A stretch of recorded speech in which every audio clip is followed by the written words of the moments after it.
যে সকল কারণে রোজা ভঙ্গ হয় এবং শুধু কাজা রোজা করতে হয়। নাম্বার 1, অনিচ্ছায় বা ত্রুটি বশত ভেঙে গেলে, যেমন কুলি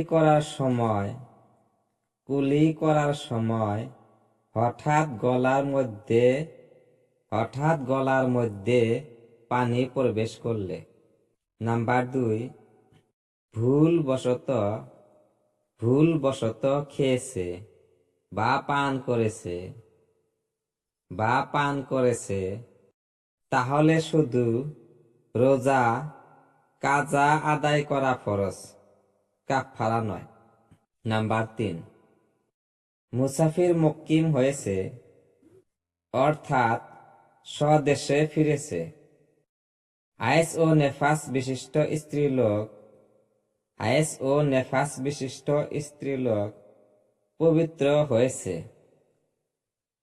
পাগল ব্যক্তি ভালো হয়েছে। অসুস্থ ব্যক্তি সুস্থ হয়েছে। কেউ জোরপূর্বক কিছু খাওয়াইছে অথবা ভুলবশত পানি পেটের ভিতর চলে গিয়েছে। রাত মনে করে সেহরি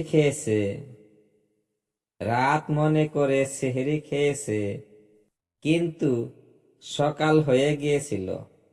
সূর্য অস্ত গিয়েছে মনে করে ইফতার করছে, অথচ দিন বাকি আছে। এই সকল অবস্থাতেই বাকি সময়টুকু রোজা অবস্থায় থাকবে এবং ওই দিনে রোজার কাজা ওয়াজিব। বলপূর্বক কোনো কিছু গলার মধ্যে ঢেলে দিলে। নাম্বার 5, নাকে বা গালে ওষুধ প্রবেশ করলে। ইচ্ছাপূর্বক মুখ ভরে বমি করলে। নাম্বার 7, যা ওষুধও নয় খাদ্যও নয়, যথা কাকার মাটি, কাঠের টুকরা, এমন কোনো জিনিস খেয়ে ফেললে। নাম্বার 8, গুহদ্বারে পিচকারি দিলে। নাম্বার 9, পেট বা মাথার ক্ষতে ওষুধ লাগালে, যদি তার তেজ প্রতিক্রিয়া পেট বা মাথার মধ্যে প্রবেশ করে। নাম্বার 10, রাত্রি বিছানায় সুবহে সাদেকের পরে কিংবা বিছানায় সূর্যাস্তের পূর্বে কিছু খেলে। ভুলে কিছু খেয়ে রোজা নষ্ট হয়েছে মনে করে রোজা ভঙ্গ করলে।